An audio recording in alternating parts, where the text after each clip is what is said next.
Halo Bapak Ibu semua, jumpa lagi dengan channel YouTube saya. Pada pertemuan kita kali ini, saya akan membahas tentang penjelasan Juknis BOS reguler tahun 2021. Karena saat ini sudah memasuki tahun anggaran yang baru dan Juknis ini sudah dikeluarkan oleh Kementerian Pendidikan dan Kebudayaan. Penting untuk kita memahami bersama tentang Juknis ini untuk kita tahu dan kita mengerti tentang penggunaan dana BOS tahun 2021. Simak selengkapnya pada video ini.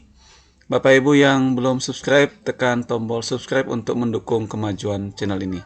Terima kasih. Ya, baik Bapak Ibu, pemerintah melalui Kementerian Pendidikan dan Kebudayaan telah mengeluarkan Juknis BOS reguler tahun 2021 melalui Peraturan Menteri Pendidikan dan Kebudayaan nomor 6 tahun 2021. Juknis ini mengatur tentang penggunaan dana BOS dan seperti apa isi Juknis ini kita akan kupas pada video ini.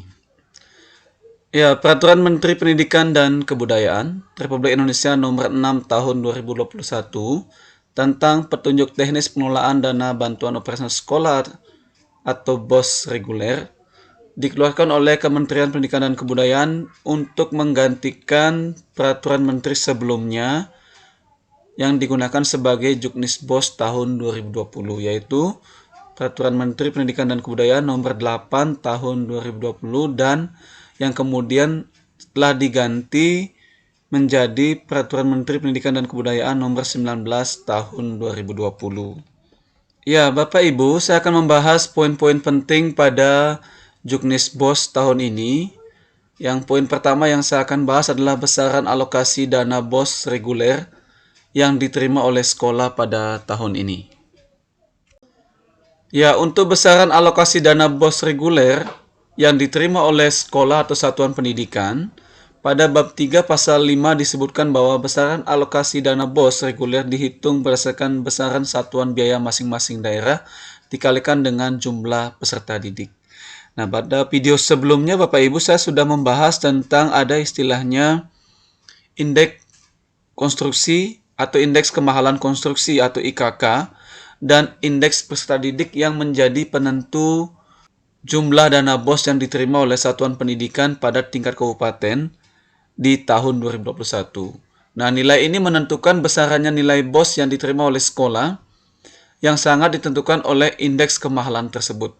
Ya, pada video sebelumnya saya sudah menjelaskan, nanti saya akan sampaikan pada link deskripsi video, Bapak Ibu bisa juga melihat di situ. Kemudian juga saya akan lampirkan jumlah besaran dana yang diterima oleh masing-masing sekolah di tiap kabupaten tingkat SD, SMP, SMA, SMK, dan SLB yang Bapak Ibu bisa lihat nanti sesuai dengan kabupaten Bapak Ibu. Kemudian yang selanjutnya atau yang kedua, satuan biaya masing-masing daerah sebagaimana dimaksud pada ayat 1 ditetapkan oleh Menteri. Itu yang saya bilang tadi ya, nanti Bapak Ibu bisa download pada link deskripsi video ini. Kemudian jumlah peserta didik sebagaimana dimaksud pada ayat 1 dihitung berdasarkan data jumlah peserta didik yang memiliki NISN.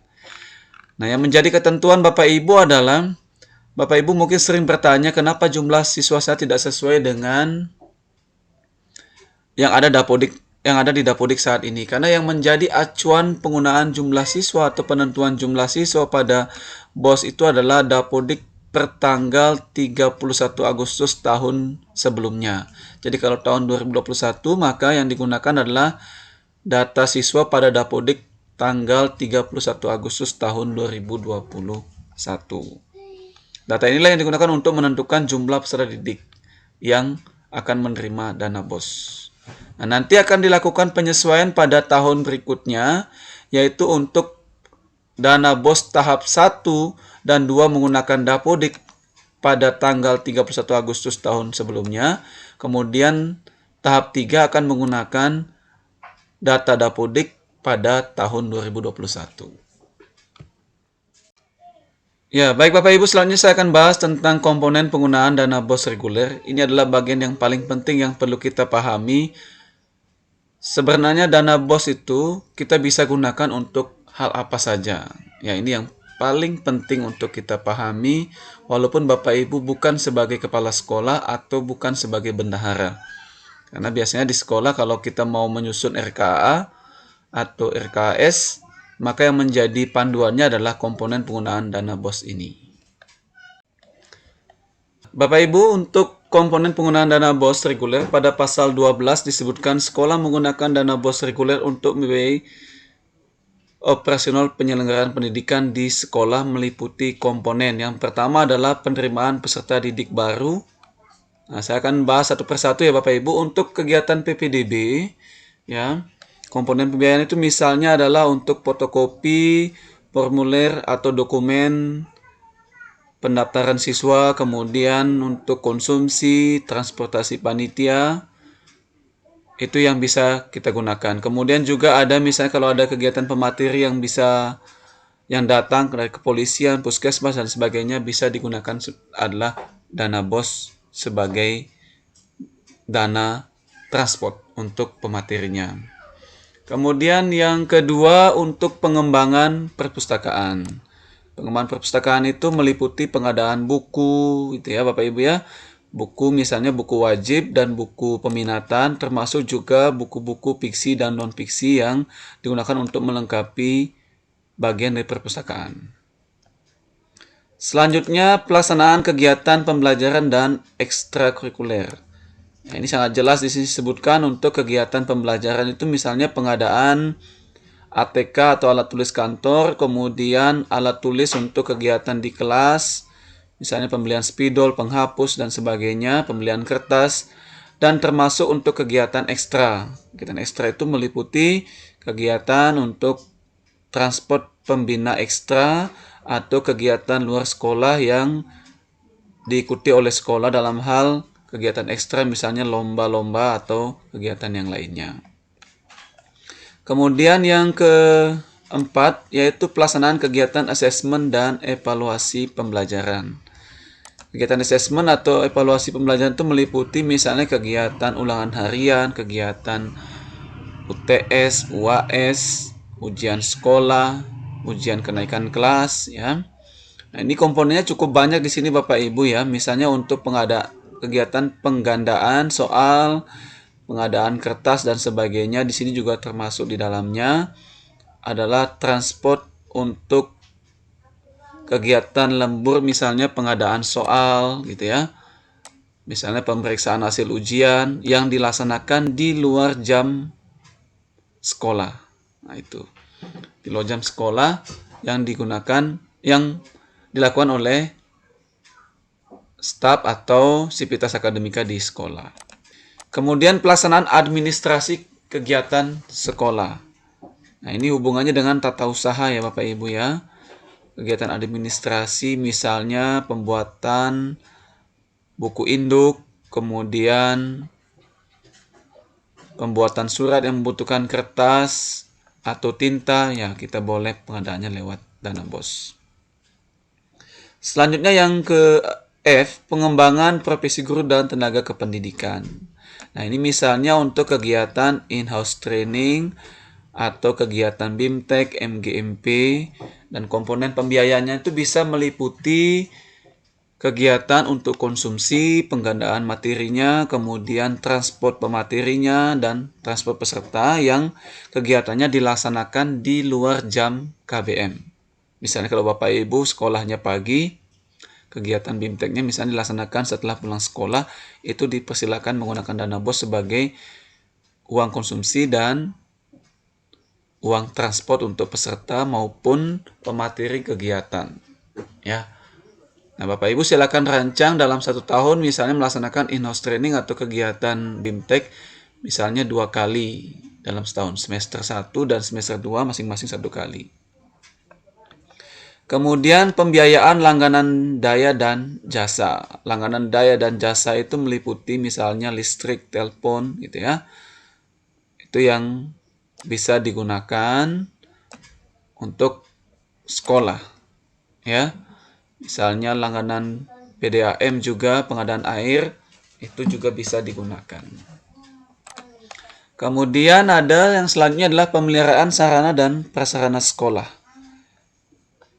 Ini kata kuncinya adalah pemeliharaan ya Bapak Ibu ya. Pemeliharaan itu misalnya di sekolah itu ada pintu yang rusak, bisa diganti, atau jendela kelas yang rusak, itu bisa diganti menggunakan dana BOS.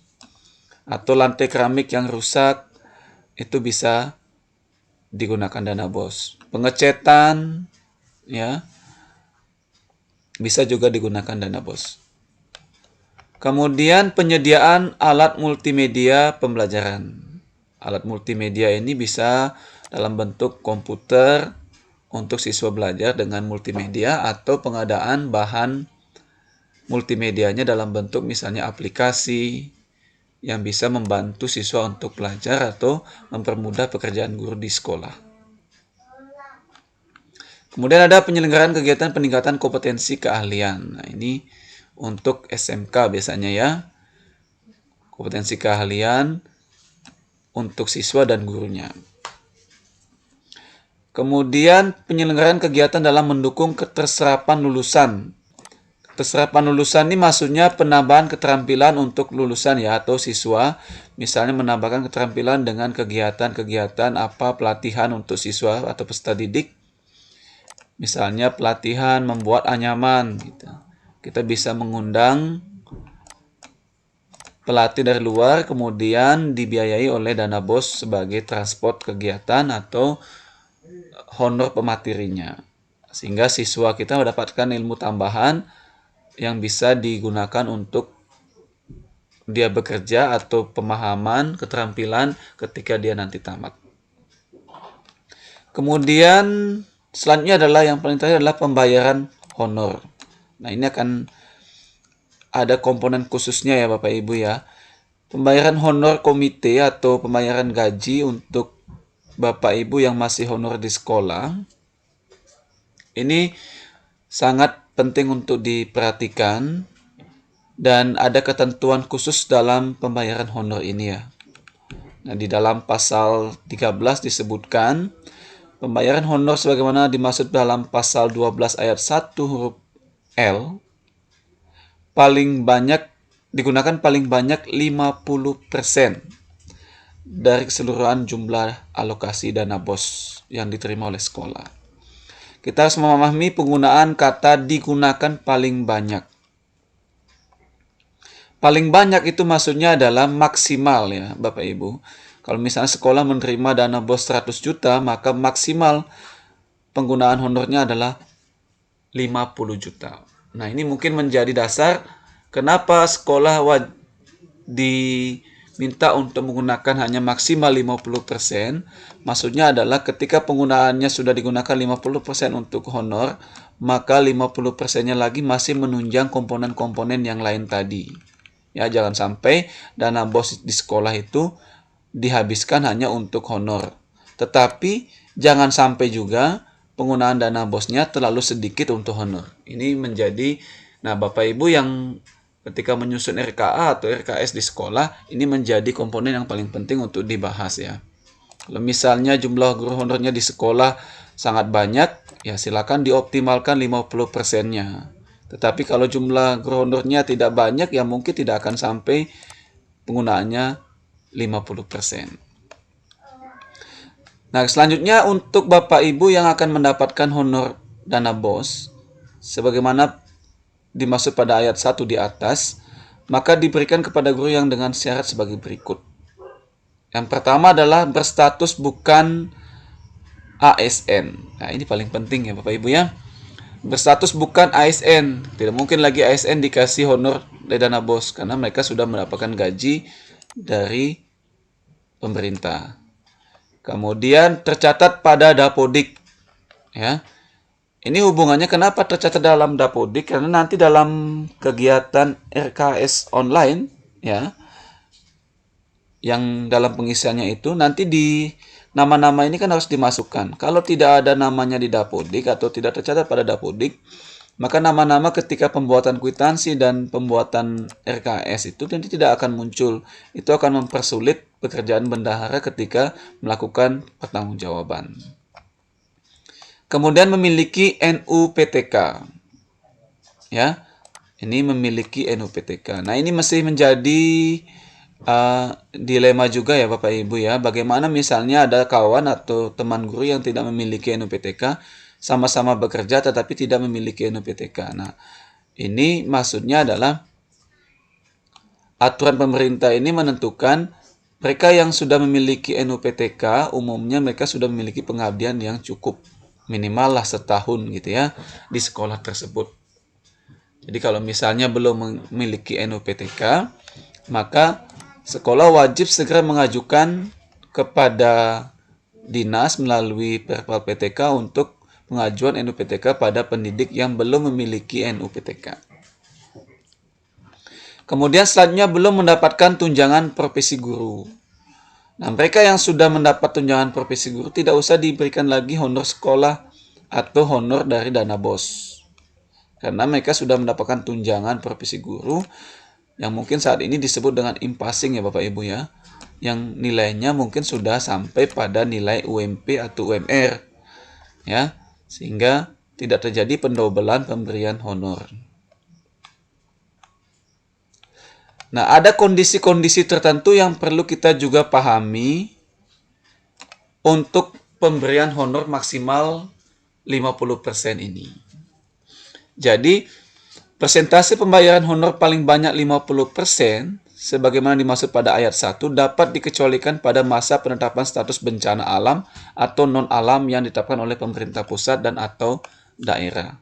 Artinya apa? Bahwa nilai pembayaran honor itu akan bisa lebih dari 50% jika pada suatu kondisi misalnya karena ada bencana alam, misalnya tanah longsor, gunung meletus, dan sebagainya, atau banjir, atau bencana non-alam seperti saat ini misalnya COVID-19 atau pandemi COVID-19, itu boleh penggunaan dana BOS-nya lebih dari 50%. Dan ketentuannya juga lebih fleksibel. Fleksibelnya adalah pada pemilikan NUPTK. Ya. Jadi pada ayat 2 disebutkan pembayaran honor sebagaimana dimaksud pada ayat 3 yang misalnya lebih di atas 50% tadi karena suatu kondisi bencana alam dan non-alam itu, syaratnya adalah tetap berstatus sebagai bukan ASN, kemudian tercatat di Dapodik, belum mendapatkan tunjangan profesi, kemudian melaksanakan proses pembelajaran secara tatap muka atau pembelajaran jarak jauh. Nah, di sini tidak tercatat lagi mereka yang memiliki NUPTK. Artinya apa? Ketika suatu kondisi bencana alam dan bencana non-alam, maka sekolah boleh memberikan honor lewat dana BOS yang walaupun jumlahnya lebih dari 50% kepada mereka yang belum memiliki NUPTK. Karena kondisi tadi, yaitu bencana alam atau non-alam. Ya. Kemudian selanjutnya pada pasal 14 disebutkan, dalam hal pembayaran honor guru sebagaimana dimaksud pada pasal 13 ayat 1 dan ayat 3, terdapat sisa dana, maka pembayaran honor dapat diberikan kepada tenaga kependidikan. Juknis yang bagus untuk Bapak Ibu pahami, misalnya gini, di sekolah ada guru honor, ada juga tata usaha yang honor. Kalau misalnya dana 50% tadi sudah sisa atau cukup digunakan untuk pemberian honor guru honor, maka honor tersebut dapat dibayarkan kepada tenaga kependidikan. Tata usaha misalnya, pegawai perpustakaan, begitu ya. Boleh mendapatkan honor dari dana BOS. Dan syarat mereka untuk mendapatkan honor BOS bagi tenaga kependidikan itu meliputi sama juga ya, berstatus bukan ASN, kemudian ditugaskan oleh kepala sekolah yang diberikan dengan surat penugasan atau surat keputusan atau SK pembagian tugas misalnya gitu ya. Nah, ini adalah komponen-komponen penting yang perlu kita pahami tentang penggunaan dana BOS reguler yang dalam penyusunan RKA atau RKS, mau tidak mau kita akan berpedoman pada juknis ini. Karena sudah jelas disebutkan di situ, kalau kita melenceng dari juknis ini berarti ada penggunaan yang salah gitu ya. Walaupun dalam kenyataannya di lapangan itu pasti ada namanya fleksibilitas ya. Fleksibilitas, kemudian ada namanya kebijakan. Sesuatu yang mendesak di sekolah dibutuhkan tetapi dananya tidak ada, mau tidak mau juga kita akan menggunakan dana BOS. Asalkan penggunaan dana BOS itu bisa dipertanggungjawabkan oleh kepala sekolah dan bendahara dengan bukti yang cukup, kemudian ada bendanya atau ada kegiatannya, ada kwitansinya, dan ada buktinya, maka penggunaan dana BOS itu tetap bisa dipertanggungjawabkan. Ya. Ya, baik Bapak Ibu, mungkin itu yang saya bisa sampaikan terkait penggunaan dana BOS, karena komponen yang lain ini adalah komponen tambahan yang Bapak Ibu bisa pahami tentang pengelolaan dan pelaporan penggunaan dana BOS dan sebagainya. Tetapi yang menjadi bagian paling penting dalam kegiatan BOS itu adalah bagaimana kita mengetahui komponen-komponen yang menjadi komponen pembiayaan atau penggunaan dana BOS reguler tahun 2021. Sampai jumpa lagi, mudah-mudahan video ini memberikan manfaat untuk Bapak Ibu sekalian. Terima kasih atas perhatian Bapak Ibu, sampai jumpa dan tetap semangat.